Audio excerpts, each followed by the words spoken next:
আসসালামু আলাইকুম রহমতুল্লাহ। প্রিয় শিক্ষার্থী বন্ধুরা, ইজি অ্যাকাউন্টিং এর আজকের ক্লাসে তোমাদের স্বাগতম। তো আজকে আমরা কোনো গতানুগতিক ধারার ক্লাস নেব না। আজকে আমাদের ক্লাসটি একটু ডিফারেন্ট এবং একটু ভিন্ন রকমের। আজকে মূলত আমাদের যে হোল্ডিং কোম্পানি আছে, যে হোল্ডিং কোম্পানি যে অ্যাকাউন্টসটা করি আমরা, সেই হোল্ডিংয়ের ডিভিডেন্ডের ট্রিটমেন্ট দেখাবো। অর্থাৎ হোল্ডিংয়ের মেতে ডিভিডেন্ডটা কিভাবে তোমরা নির্ণয় করবা এবং ডিভিডেন্ডটা কিভাবে, কোন অঙ্কে কিভাবে ডিভিডেন্ডটা দেখাতে হবে, সেই টোটাল ডিভিডেন্ডের প্যাকেজ নিয়ে আজকে আমরা আলোচনা করব। তো আজকের ক্লাসটা যদি তোমরা মনোযোগ দিয়ে দেখতে পারো, এবং আশা করি তোমাদের এই ডিভিডেন্ডগুলো নিয়ে কোনো সমস্যা থাকবে না। তো ডিভিডেন্ড নিয়ে তোমাদের অনেক প্রশ্ন, অনেকগুলো কনফিউশন আছে, সেটা তোমাদের প্রশ্নের মাধ্যমে বুঝতে পারছি। তো সেজন্য আমি চিন্তা করলাম যে ডিভিডেন্ড নিয়ে একটা ক্লাস করা দরকার। তো আজকে আমি একটা শুধুমাত্র ডিভিডেন্ড নিয়ে একটা আলোচনা করার চেষ্টা করলাম। তো চলো আমরা আমাদের ক্লাসটি দেখে আসি। তো প্রথমে আমরা দেখব যে হোল্ডিং কোম্পানিতে ডিভিডেন্ড কতভাবে দেখানো হয়। তো ডিভিডেন্ডের মূলত আমি দুই ভাগে ভাগ করেছি হোল্ডিং কোম্পানিতে। একটা হচ্ছে পেইড ডিভিডেন্ড আর একটা হচ্ছে প্রপোজ ডিভিডেন্ড। অর্থাৎ একটা হচ্ছে পেইড ডিভিডেন্ড, যে ডিভিডেন্ডটা দিয়ে দেওয়া হয়েছে, আর একটা হচ্ছে প্রস্তাবিত লভ্যাংশ প্রপোজ ডিভিডেন্ড, যে ডিভিডেন্ডটা প্রস্তাব করা হয়েছে কিন্তু এখনো দেওয়া হয়নি। তার মানে তোমরা মনে রাখবা যে আমাদের হোল্ডিংয়ের অঙ্কে যে ধরনের ডিভিডেন্ডগুলো থাকে, এর মধ্যে দুই ধরনের ডিভিডেন্ড আমরা দেখতে পাই। একটা হচ্ছে পেইড ডিভিডেন্ড আর একটা হচ্ছে প্রপোজ ডিভিডেন্ড। পেইড ডিভিডেন্ড মানে যে ডিভিডেন্ডটা অলরেডি দিয়ে দেওয়া হয়েছে, পেইড করে দেওয়া হয়েছে। আর প্রপোজ ডিভিডেন্ড হচ্ছে যে ডিভিডেন্ডটা এখনো প্রপোজ করা হয়েছে, প্রস্তাব করা হয়েছে কিন্তু এখনো দেওয়া হয়নি, এটাকে বলা হয় প্রপোজ ডিভিডেন্ড। তো পেইড ডিভিডেন্ড এবং প্রপোজ ডিভিডেন্ড এই দুটাকে আমরা আলাদা আলাদাভাবে দেখব। তো সর্বপ্রথম আমরা দেখব পেইড ডিভিডেন্ড আবার কত প্রকার। পেইড ডিভিডেন্ড হতে পারে দুই প্রকার। একটা হচ্ছে ফ্রম প্রিভিয়াস ইয়ার প্রফিট, অর্থাৎ যদি আমরা এই যে ডিভিডেন্ডটা পেইড করেছি সেটা যদি বিগত বছরের লভ্যাংশ থেকে দেওয়া হয়, তাহলে এটা হবে ফ্রম প্রিভিয়াস ইয়ার প্রফিট। আরেকটা আছে যদি ফ্রম কারেন্ট ইয়ার প্রফিট, অর্থাৎ আমরা যে লভ্যাংশটা পেইড করেছি সেটা কি বর্তমান বছরের লভ্যাংশ থেকে বা বর্তমান বছরের লাভ থেকে। তার মানে ডিভিডেন্ড দুই প্রকার দিয়ে দেওয়া হয়, একটা হচ্ছে প্রিভিয়াস ইয়ার থেকে দেওয়া যায়, আর একটা হচ্ছে কারেন্ট ইয়ার থেকে দেওয়া যায়। তার মানে পেইড ডিভিডেন্ড কয় প্রকার দেখলাম? দুই প্রকার, একটা হচ্ছে প্রিভিয়াস ইয়ার থেকে, আরটা হচ্ছে কারেন্ট ইয়ার থেকে। এখন আমি তোমাদেরকে দুটো কোয়েশ্চেনের এক্সাম্পল দেখাবো যে কখন আমরা বুঝবো প্রিভিয়াস ইয়ার থেকে দিয়েছে নাকি কারেন্ট ইয়ার থেকে দিয়েছে। চলো আমরা দেখে আসি। 2016 সালে ন্যাশনাল ইউনিভার্সিটি বিবিএ ফোর্থ ইয়ারে একটি কোয়েশ্চেন এসেছিল।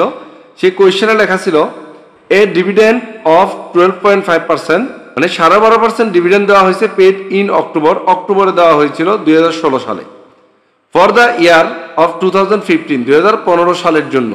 তার মানে খেয়াল করো, আমাদের এই অঙ্কটা হচ্ছে 2016 সালে, যেহেতু আমাদের প্রফিট অ্যান্ড লস অ্যাকাউন্টের ব্যালেন্সও 2016 সালে দেওয়া আছে। তো 2016 সালে আমরা এসে অক্টোবরে 15 সালের প্রফিট থেকে, অর্থাৎ 15 সালের জন্য ডিভিডেন্ড দিয়েছি। তার মানে এই ডিভিডেন্ডটা হচ্ছে বিগত বছরের মুনাফা থেকে, কারণ এই ডিভিডেন্ডটা বিগত বছরের জন্য দেওয়া হয়েছে। তার মানে যখন কোয়েশ্চেন এরকম দেখবা যে পেইড করা হয়েছে এক বছর কিন্তু কোন বছরের জন্য, তার আগের বছরের জন্য ডিভিডেন্ডটা দেওয়া হয়েছে, তখন বুঝতে হবে ডিভিডেন্ড ফ্রম প্রিভিয়াস ইয়ার। তার মানে এখানে আমরা বুঝতে পারলাম 16 সালের অক্টোবরে যে ডিভিডেন্ডটা পেইড করা হয়েছে সেটা 15 সালের জন্য। তো 15 সালের জন্য যদি 16 সালে ডিভিডেন্ড পেইড করা হয়, তখন এটাকে আমরা বুঝে নেব এটা হচ্ছে প্রিভিয়াস ইয়ার ডিভিডেন্ড, অর্থাৎ ডিভিডেন্ড ফ্রম প্রিভিয়াস ইয়ার।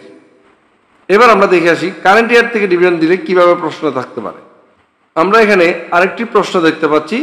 এখানে বলা আছে এ ডিভিডেন্ড অফ 15% ওয়াজ পেইড, একটা 15% ডিভিডেন্ড পেইড করা হয়েছে ইন অক্টোবর 2014, 2014 সালের অক্টোবরে, ফর দ্য ইয়ার 2014, 2014 সালের জন্য। তার মানে এখানে দেখো 14 সালের ডিভিডেন্ড 14 সালের জন্যই পেইড করা হয়েছে, 14 সালে পেইড করে দেওয়া হয়েছে, অর্থাৎ এটাকে বলা হয় কারেন্ট ইয়ার প্রফিট থেকে dividend from current year profit. তাহলে আমরা ডিভিডেন্ড কয়টা দেখলাম? দুইটা, একটা হচ্ছে চলতি বছরের ডিভিডেন্ড চলতি বছরেই দেওয়া হয়েছে, আর একটা হচ্ছে বিগত বছরের ডিভিডেন্ড চলতি বছর দেওয়া হয়েছে। যদি বিগত বছরের ডিভিডেন্ড চলতি বছর দেওয়া হয় তাহলে হচ্ছে ডিভিডেন্ড ফ্রম প্রিভিয়াস ইয়ার, আর যখন চলতি বছরের ডিভিডেন্ড চলতি বছর দেওয়া হয় তাহলে ডিভিডেন্ড ফ্রম কারেন্ট ইয়ার। তাহলে তোমরা আশা করি বুঝতে পারছো যে কখন প্রিভিয়াস ইয়ার থেকে হবে আর কখন কারেন্ট ইয়ার প্রফিট থেকে হবে। তাহলে এই পেইড ডিভিডেন্ড আমাদের ক্লিয়ার হয়ে গেল। এবার আমরা দেখব প্রপোজ ডিভিডেন্ড। প্রপোজ ডিভিডেন্ডের কোয়েশ্চেনটা মধ্যে আবার আমরা দুই প্রকারের প্রপোজ ডিভিডেন্ড দেখতে পাই। একটা হচ্ছে হোল্ডিং কোম্পানির প্রপোজ ডিভিডেন্ড, মানে বড় কোম্পানির প্রপোজ ডিভিডেন্ড, আর একটা হচ্ছে সাবসিডিয়ারি কোম্পানি মানে ছোট কোম্পানির হোল্ডিং প্রপোজ ডিভিডেন্ড।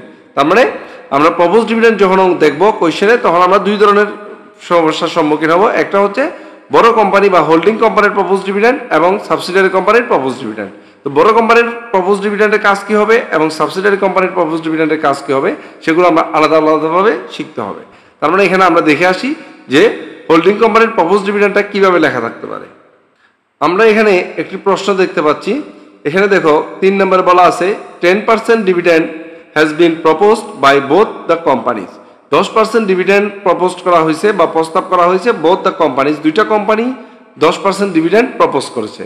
তার মানে দুইটা কোম্পানি যদি 10% ডিভিডেন্ড প্রপোজ করে তাহলে বড় কোম্পানি এবং ছোট কোম্পানির ডিভিডেন্ডগুলো আমরা কিভাবে প্রপোজ ডিভিডেন্ডটা দেখাবো সেটাও আমাদের শিখতে হবে। তো আমরা দেখে ফেললাম যে প্রপোজ ডিভিডেন্ডটা বলা থাকবে, সরাসরি প্রপোজ বলা থাকবে। এখানে আমাদের দেখে হোল্ডিং কোম্পানি এবং সাবসিডিয়ারি কোম্পানি দুইটা কোম্পানির ডিভিডেন্ডটি ঘোষণা করা হয়েছে, তাহলে দুইটা কোম্পানির ডিভিডেন্ডটা আমাদের দেখতে হবে।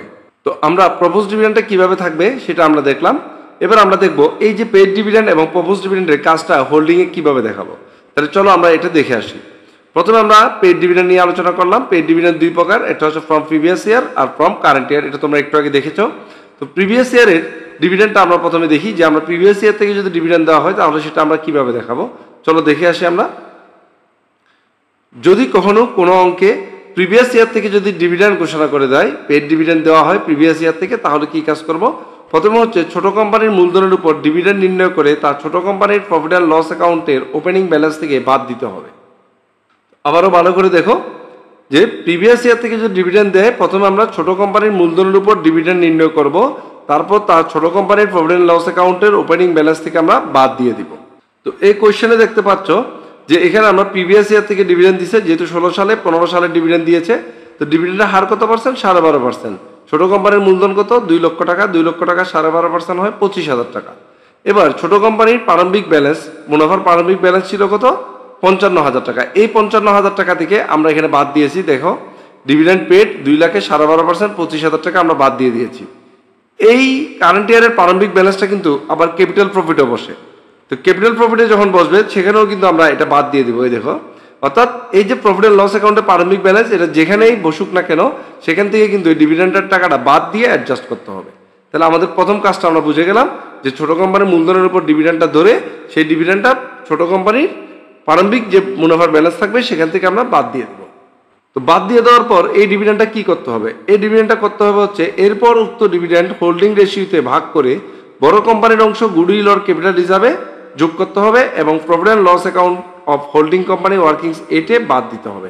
অর্থাৎ তাহলে এই ডিভিডেন্ডটাকে আমরা এবার হোল্ডিং রেশিওতে ভাগ করব। ভাগ করে বড় কোম্পানি যে অংশটা পাবে সেটা আমরা ওয়ার্কিংস 5-এ গুডউইল অর ক্যাপিটাল হিসাবে যোগ করব, আর profit and loss account of holding কোম্পানিতে আমরা এটা বাদ দিয়ে দিব। আর ছোট কোম্পানির যে অংশ সেটার কোনো কাজ করতে হবে না, শুধু বড় কোম্পানির অংশটুকুর কাজ তোমরা মনে রাখবা যে বড় কোম্পানি যে অংশটা পাবে ডিভিডেন্ডের সেটা 5 নম্বরে যোগ করতে হবে, 8 নম্বরে বাদ দিতে হবে। চলো আমরা একটা এক্সাম্পল দেখে আসি। তো আমরা এখানে দেখতে পাচ্ছি যে টোটাল ডিভিডেন্ড হচ্ছে 25,000 টাকা, আর আমাদের এই অঙ্কে হোল্ডিং রেশিও ছিল 3:1। তার মানে এই 25,000 টাকাকে আমরা 4 ভাগের 1 ভাগে ভাগ করব। 4 ভাগের 1 ভাগে ভাগ করে আমরা এই যে 5 নম্বর ওয়ার্কিংসে 4 ভাগের 3 ভাগ, অর্থাৎ বড় কোম্পানির অংশটা 4 ভাগের 3 ভাগ আমরা 5 নম্বর ওয়ার্কিংসে যোগ করব। শেয়ার অফ ডিভিডেন্ড দিয়ে আমরা এখানে যোগ করে দিয়েছি 25,000-এর 4 ভাগের 3 ভাগ, অর্থাৎ বড় কোম্পানির অংশটা। এরপর আমরা এই ডিভিডেন্ডটা আবার এই যে 18,750 টাকা আমরা 8 নম্বর ওয়ার্কিংসে profit and loss account of holding কোম্পানিতে এই ডিভিডেন্ডটা আমরা আবার যোগ করে দিব, বিয়োগ করে দিব। তার মানে মনে রাখবা এটা 5 নম্বরে যোগ হবে আর 8 নম্বরে বিয়োগ হবে। তো আশা করি প্রিভিয়াস ইয়ার থেকে যদি ডিভিডেন্ড দেওয়া হয় সেই ডিভিডেন্ডের কাজটা কি তোমরা বুঝতে পারছো। এই ডিভিডেন্ডে আর কোনো কাজ হবে না, শুধুমাত্র এটুকু কাজ করলে আমাদের প্রিভিয়াস ইয়ারের ডিভিডেন্ডটা অ্যাডজাস্ট হয়ে যাবে। এরপর আসবে from current year profit. Current year profit থেকে যদি ডিভিডেন্ড দেওয়া হয় তাহলে কি কাজ? একটা জিনিস মনে রাখবা, কারেন্ট ইয়ার প্রফিট থেকে যদি কোনো ডিভিডেন্ড দেওয়া হয় সেই ডিভিডেন্ডটা কোনো প্রভাব পড়বে না, সেই ডিভিডেন্ডটা কোনো কাজেও আসবে না, সেটা তোমরা ভালো করে মনে রাখবা। যেমন এই অঙ্কটার মধ্যে আমাদের 15% ডিভিডেন্ড দেওয়া হয়েছিল 14 সালে, 14 সালে ডিভিডেন্ড 14 সালে দেওয়া হয়েছিল, তাই আমরা কিন্তু এই অঙ্কে এই ডিভিডেন্ডের কোনো কাজ করি না, অর্থাৎ 15% ডিভিডেন্ডের কোনো কাজ করি না। আমরা নর্মালি যে অঙ্কগুলো ওয়ার্কিংসগুলো করার কথা ওই ওয়ার্কিংসগুলো করে ফেলছি, কোনো প্রফিটের সাথে আমরা ডিভিডেন্ডের কোনো কাজ করে নেই এবং এই ডিভিডেন্ডটা কোথাও দেখাতে হবে না। জাস্ট আমরা নর্মালি যেভাবে অঙ্ক করে যাই সেভাবে করে যাব, ডিভিডেন্ডটাকে ইগনোর করে। তো আশা করি তোমাদের কারেন্ট ইয়ার প্রফিট থেকে যদি ডিভিডেন্ড দেয় সেটাও কোনো কাজ করবো না, এটা তোমরা ক্লিয়ার হয়ে গেছো। এবার আমাদের পেড ডিভিডেন্ডের কাজ শেষ, এবার আমরা দেখবো প্রপোজ ডিভিডেন্ডের কাজ কি। তো চলো আমরা দেখে আসি প্রপোজ ডিভিডেন্ডের কাজ।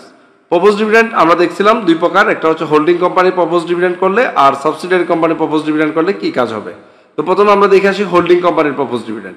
যদি হোল্ডিং কোম্পানি প্রপোজ ডিভিডেন্ড করে সেই কাজটা হবে বড় কোম্পানির মূলধনের উপর ডিভিডেন্ড নির্ণয় করে তা profit and loss account of holding company 8 থেকে বাদ দিতে হবে, অর্থাৎ 8 নম্বর ওয়ার্কিংস থেকে বাদ দিতে হবে। Profit and loss account of holding কোম্পানির যে ওয়ার্কিংসটা আমরা করি সেখান থেকে আমাদের বাদ দিতে হবে এবং এরপর উক্ত ডিভিডেন্ড ব্যালেন্স শিটে কারেন্ট লাইবিলিটিতে দেখাতে হবে এবং আবার কি করতে হবে, এই ডিভিডেন্ডটাই আমাদের ব্যালেন্স শিটে কারেন্ট লাইবিলিটিতে দেখাতে হবে।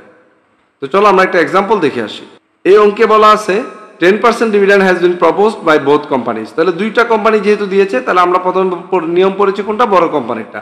বড় কোম্পানি এ কোম্পানির মূলধন হচ্ছে 1,60,000 টাকা, 10% ডিভিডেন্ড যদি দেয় 16,000 টাকা। তাহলে এই 16,000 টাকার কাজটা কি আমরা দেখে আসি। বলেছিলাম এই 16,000 টাকার কাজ হবে, এই 16,000 টাকা 8 নম্বর ওয়ার্কিংসে profit and loss account of holding কোম্পানিতে আমরা বাদ দিব, এই জন্য 16,000 টাকা এখানে আমরা বাদ দিয়ে দিয়েছি এবং এই ডিভিডেন্ডটা আবার আমরা ব্যালেন্স শিটের লাইবিলিটিস পাশে দেখাই দিব। তো চলো আমরা ব্যালেন্স শিটটাও দেখে আসি। ব্যালেন্স শিটের লাইবিলিটিস পাশে আমরা কিভাবে দেখাইছি, এই যে দেখো এখানে ডিভিডেন্ড পেয়েবল দিয়ে আমরা এ শেয়ার হোল্ডার, এই কোম্পানির শেয়ার হোল্ডার দিয়ে 16,000 টাকা, অর্থাৎ এই কোম্পানির ডিভিডেন্ড 16,000 টাকা দেখিয়েছি।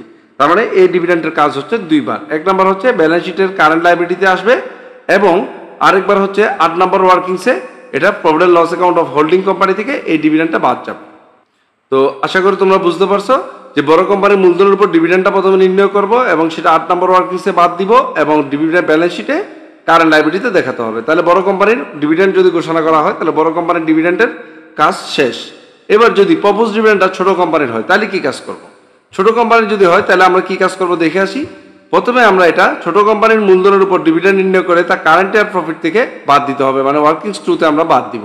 তো চলো দেখে আসি আমরা ছোট কোম্পানি এই কাজটা করছে কিনা। আমাদের প্রশ্নে বলা ছিল এই dividend has been proposed by both companies, তার মানে ছোট কোম্পানিও ডিভিডেন্ড দিয়েছে। ছোট কোম্পানির মূলধন হচ্ছে 1,20,000 টাকা, 1,20,000 টাকার 10% কত, 12,000 টাকা। দেখি আমরা ছোট কোম্পানি 12,000 টাকা ওয়ার্কিংস 2-তে বাদ দিয়েছে কিনা।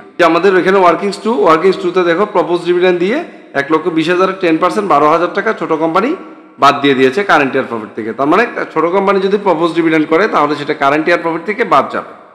এবং এবার আমরা দেখব যে ছোট কোম্পানির এই ডিভিডেন্ডটা আর কি কাজ করতে হবে। তখন আমরা এরপর লিখবো এরপর উক্ত ডিভিডেন্ড হোল্ডিং রেশিওতে ভাগ করে, অর্থাৎ উক্ত যে ডিভিডেন্ডটা বের হয়েছে 12,000 টাকা সেটাকে আমরা হোল্ডিং রেশিওতে ভাগ করব।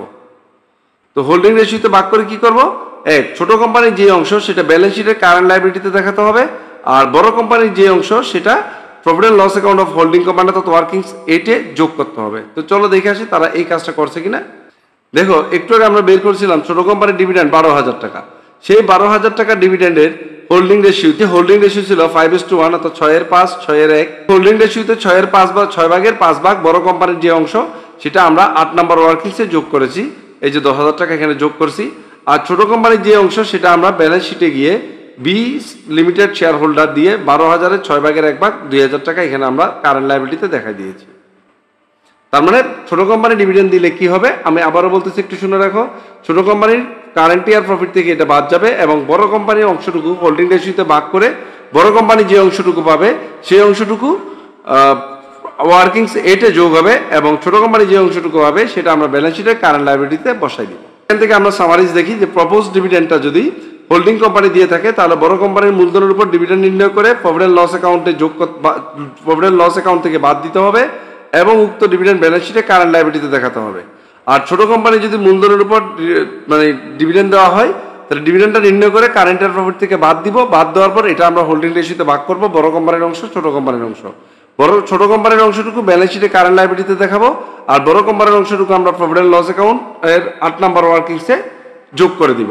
তার মানে ব্যালেন্স শিটে কারেন্ট লাইবিলিটিতে দুইটা ডিভিডেন্ড যাবে, একটা হচ্ছে বড় কোম্পানির অংশটুকু, বড় কোম্পানি যে ডিভিডেন্ড দিয়েছে সেই অংশটুকু পুরোটাই যাবে কারেন্ট লাইবিলিটিতে, আরেকবার ছোট কোম্পানির যে অংশটুকু ছোট কোম্পানির হোল্ডিং রেশিওতে ভাগ করার পর ছোট কোম্পানি যে অংশটুকু পাবে ছোট কোম্পানির ডিভিডেন্ড সেটা যাবে কারেন্ট লাইবিলিটিতে আর বড় কোম্পানি যেটা পাবে সেটা যাবে 8 নম্বর ওয়ার্কিংসে। তো আশা করি তোমাদের ডিভিডেন্ড নিয়ে প্রবলেমগুলো আর থাকবে না, এখন থেকে তোমরা ডিভিডেন্ডের ম্যাথগুলো সব দেখতে পারবা। তো ক্লাসটা কেমন লাগলো একটু দেখবা। আমরা একটা নতুন গ্যাজেট কিনেছি, সেই গ্যাজেট দিয়ে ক্লাসটা রেকর্ড করলাম, তো সাউন্ড কোয়ালিটিটা কেমন একটু তোমরা বলবা। তো ধন্যবাদ সবাইকে আমাদের ক্লাসটি দেখার জন্য।